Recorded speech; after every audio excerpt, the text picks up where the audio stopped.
Assalamualaikum warahmatullahi wabarakatuh. Perkenalkan, nama saya Nur Heriani, NPM 1940606004 dari Universitas Borneo Tarakan. Di sini saya akan menjelaskan tentang observational learning dari Albert Bandura. Bandura lahir pada tanggal 4 Desember 1925 di Mundare, suatu kota kecil di dataran utara Alberta, Kanada.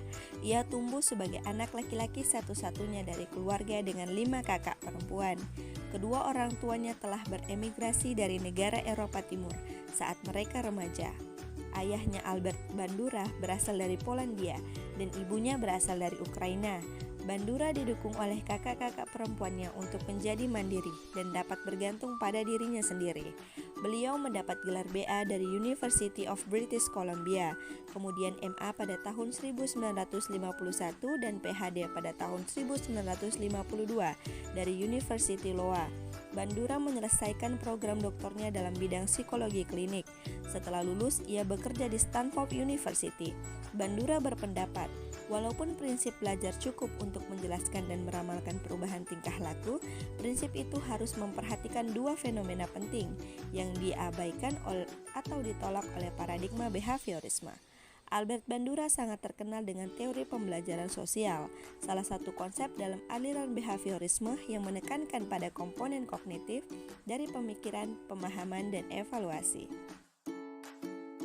Menurut Bandura, observational learning merupakan proses kognitif yang melibatkan sejumlah atribut seperti bahasa, moralitas, pemikiran, dan pengaturan diri dari perilaku seseorang.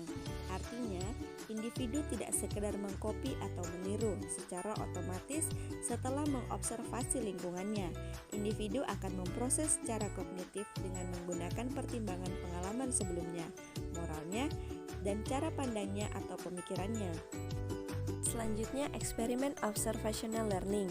Eksperimen Bandura yang sangat terkenal adalah eksperimen Bobodol yang menunjukkan perilaku anak-anak prasekolah meniru perilaku agresif dari orang dewasa di sekitarnya. Bandura menyatakan bahwa proses pembelajaran akan dapat dilaksanakan dengan lebih berkesan dengan menggunakan pendekatan permodelan atau modeling.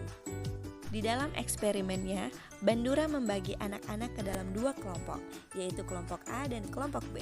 Kelompok A disuruh memperhatikan sekumpulan orang-orang dewasa memukul, menonjok, menendang, dan menjerit ke arah boneka besar Bobodol.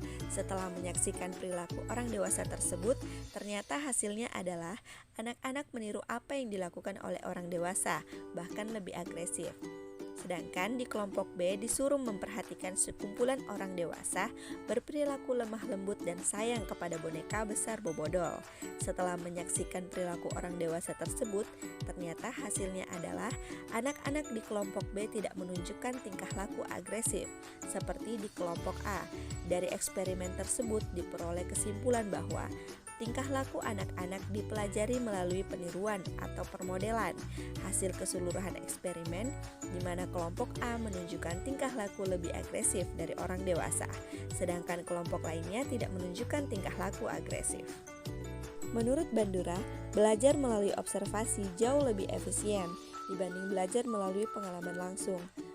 Melalui observasi, orang dapat memperoleh respon yang tidak terhingga banyaknya, yang memungkinkan diikuti dengan hubungan atau penguatan.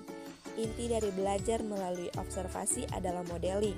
Peniruan atau meniru sesungguhnya tidak tepat untuk mengganti kata modeling, karena modeling bukan sekedar menirukan atau mengulangi apa yang dilakukan oleh orang model atau orang lain, tetapi modeling melibatkan penambahan atau pengurangan tingkah laku yang teramati, serta mengambil kesimpulan dari berbagai pengamatan sekaligus, melibatkan proses kognitif.